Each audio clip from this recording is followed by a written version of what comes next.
میں سید زادہ ہوں، میں رسول اللہ صلی اللہ علیہ وسلم کی اولاد سے ہوں،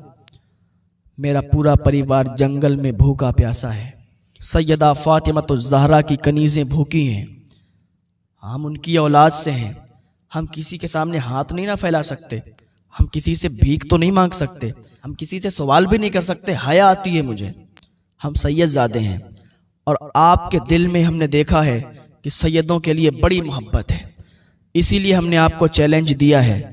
آج اگر آپ میری لاج رکھ لیتے ہیں، اگر آج آپ کشتی ہار جاتے ہیں، تو کل انشاءاللہ اپنے نانا کے ہاتھوں سے تمہارے سر پر دستار بندھواؤں گا۔ جب اتنا جنید نے سنا تو بالکل ڈھیلے پڑ گئے، بالکل ڈھیلے پڑ گئے۔ یہ زادے نے کہا کہ میری اولاد، میرے بچے، میری بیوی سب جنگل میں سب بھوکے ہیں، اور میں ان سے روز کہتا ہوں کہ آج میں کمائی کر کے آؤں گا، آج میں کما کے لاؤں گا اور تمہارے لیے کھانے کا انتظام کروں گا، لیکن کئی دن ہو گئے ہیں، ہم نے کوئی انتظام نہیں کر پایا۔ آپ کے اندر سیدوں کے لیے بڑی محبت میں نے دیکھی ہے، اسی لیے اتنا بڑا چیلنج آپ کو دیا ہے۔ اب میری لاج آپ کے ہاتھوں میں ہے، اگر آج آپ ہار جاتے ہیں تو میں جیت جاؤں گا، مجھے انعام و اکرام مل جائے گا، لیکن یہ انعام و اکرام مجھے ملے گا، لیکن تمہیں کل اپنے نانا سے انعام و اکرام دلواؤں گا، تمہیں اپنے نانا سے تمہارے سر پر دستار بندھواؤں گا۔ جنید بغدادی نے جب اتنا سنا تھا نا تو بالکل خون ٹھنڈا پڑ گیا، بالکل خون ٹھنڈا پڑ گیا اور ہاتھ ڈھیلے پڑ گئے۔ اب تو بس اسی سوچ میں تھے کہ کل نانا سے یہ دستار بندھوائیں گے۔ اسی ماحول میں سید زادے نے ان کو زمین پر گرا دیا، اور پھر کیا تھا کہ سید زادہ ان کے سینے پر چڑھ گیا،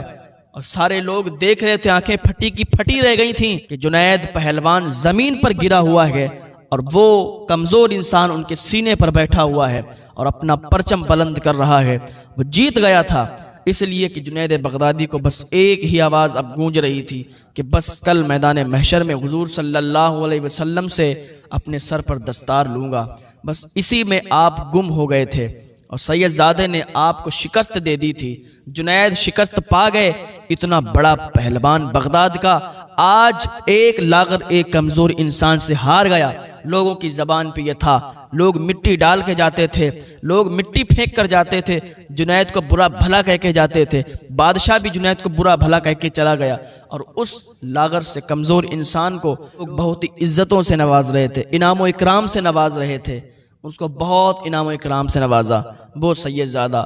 جاتا ہے اپنے گھر اور اپنے بیوی بچوں کے لیے کھانا لے جاتا ہے، ادھر جنید بغدادی پڑے ہیں میدان میں، لوگ مٹی مارتے، آپ کو برا بھلا کہتے، لیکن آپ کو کچھ اثر نہیں پڑتا، کیونکہ آپ کے تو اب دماغ میں ایک ہی بات چل رہی تھی۔ اٹھ کے گھر گئے، گھر جانے کے بعد نہائے، کپڑے صاف کیے، اور بس پھر کیا تھا، ایک ہی بات چل رہی تھی، اور اسی بات کو سوچتے سوچتے سید زادے کی آوازیں کانوں میں گونج رہی تھیں، اسی گونج کو سنتے سنتے اور آپ کی آنکھ لگ گئی، جنید بغدادی کی آنکھ لگ گئی، آپ سو گئے۔ کیا دیکھتے ہیں کہ ایک نور کا سما چھا گیا، چاروں طرف اجالا ہی اجالا ہے، چاروں طرف بہاریں ہی بہاریں ہیں،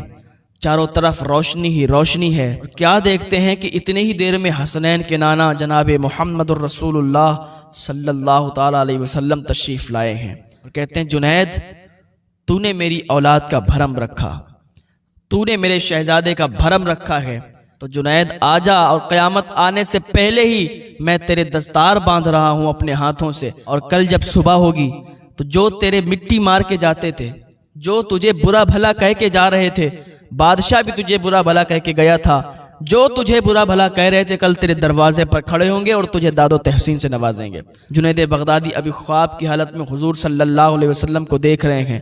حضور صلی اللہ تعالیٰ علیہ وسلم نے جنید کے سر پر دستار باندھی ہے اور اپنے سینے سے لگا لیا ہے۔ حضور صلی اللہ علیہ وسلم نے فرمایا جنید میرے سینے سے لگ جا۔ جنید بغدادی کو اپنے سینے سے لگایا اور کہا آج یہاں دستار باندھ رہا ہوں، کل میدان محشر میں بھی دستار باندھوں گا۔ جنید بغدادی تو بہت خوش ہیں، اور اسی حالت میں بس آپ کی آنکھ کھلی تو کیا دیکھتے ہیں کہ صبح کی کرنیں نمودار ہو چکی تھیں۔ اب تو بہت خوش تھے کہ جو بات سید زادے نے کہی تھی وہ آج پوری ہو گئی ہے، اور کل میدان محشر میں بھی دستار باندھی جائے گی۔ اب اتنا تھا کہ کیا دیکھتے ہیں دروازے کے باہر نکلے، کیا دیکھتے ہیں کہ لوگوں کا ہجوم ان کے دروازے پر اکٹھا ہے، لوگوں کی بھیڑ لگی ہے، جو مٹی مار کے جاتے تھے، جو برا بھلا کہہ کے جا رہے تھے، وہ آج آئے ہیں، کہتے ہیں جنید تمہیں مبارک ہو۔ بادشاہ بھی آ گیا، خلیفہ بغداد بھی آ گیا اور اپنی پگڑی ان کے قدموں میں ڈال دی، جنید ہم سب کو معاف کر دے، تجھے دستار مبارک ہو۔ کہ ہوا کے کچھ ایسے جھونکے چلے کہ حضور صلی اللہ علیہ وسلم نے فرمایا تھا کہ صبح کو تیرے گھر کے سامنے سارے لوگوں کی بھیڑ ہوگی جو برا بھلا کہہ کے جا رہے تھے، اور اسی ماحول میں آپ کی گردن جب ادھر مڑی تو کیا دیکھتے ہیں، دور وہی سیدزادہ مسکرا رہا تھا، کہتا تھا جنید سر پہ دستار مبارک ہو۔ تو کبھی کبھی ایسا ہوتا ہے کہ اپنے لیے نہیں جیتا جاتا ہے، دوسروں کے لیے بھی جیتا جاتا ہے۔ اللہ پاک کی بارگاہ میں دعا ہے اللہ نیک عمل کی توفیق عطا فرمائے۔ اپنے لیے تو ہر کوئی جیتا ہے، دوسروں کے لیے جی کر بھی دیکھو نا، دوسروں کے لیے جیو گے تب پتہ چلے گا کہ جینے کا لطف کیا آتا ہے۔ اللہ پاک کی بارگاہ میں دعا ہے اللہ ہمیں نیک عمل کی توفیق عطا فرمائے اور اللہ ہمیں ہدایت کی توفیق عطا فرمائے۔